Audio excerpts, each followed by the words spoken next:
Hello, I'm Rosalind, and today I'm going to talk about the barangays in the Philippines.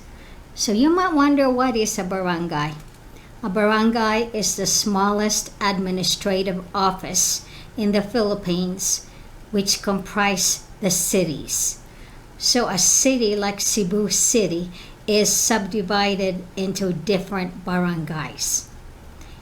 The barangays were established before the pre-Spanish colonial times. So they had been in existence before that time. Historians speculate that the word barangay stemmed from the word balangay. And what does that mean?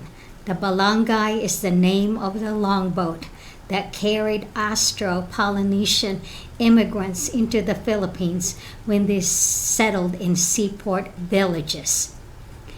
They were managed by their leader called the dato, or they call them village chieftains in English. So these datos had the rules established on how the families should govern their lives. And so it is more of a collective group. They vote on what they will need to do, and of course the leader or the dato would make the final say on what the group will do. Today, the population within a specific barangay will vote in terms of who will be their leaders, and there's two leaders that are elected. One is called the barangay captain, and the other is called the kagawads. And these are the elder counselors that are also elected officials. The kagawads are also in charge of the much smaller segments called the poroks, but they are not considered part of the official administrative arm. They're small families that will comprise of about 20 to 30 groups. So what is the role of the barangay today? The role of the barangay today is to settle disputes within that part of the municipality. Rather than clog up the system, what they do first is attempt to mediate the problems. And sometimes it can be resolved, and sometimes it may not be resolved.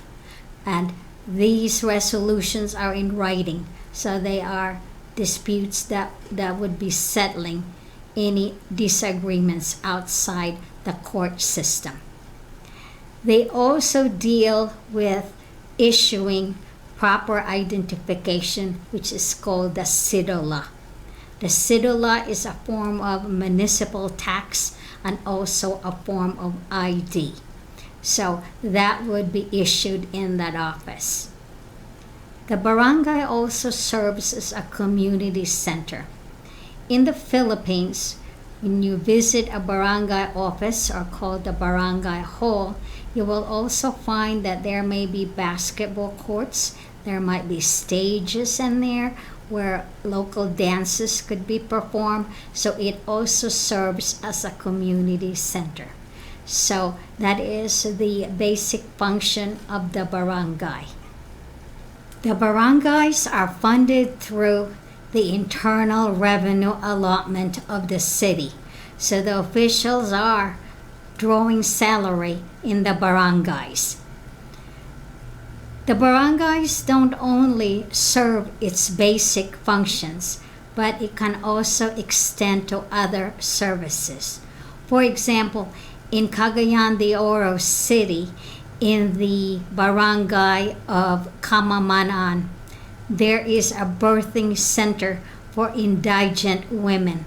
So children are born there, and the staff are entirely made out of volunteers. So these are physicians, midwives, and nurses, and they serve the community beyond what is required of them.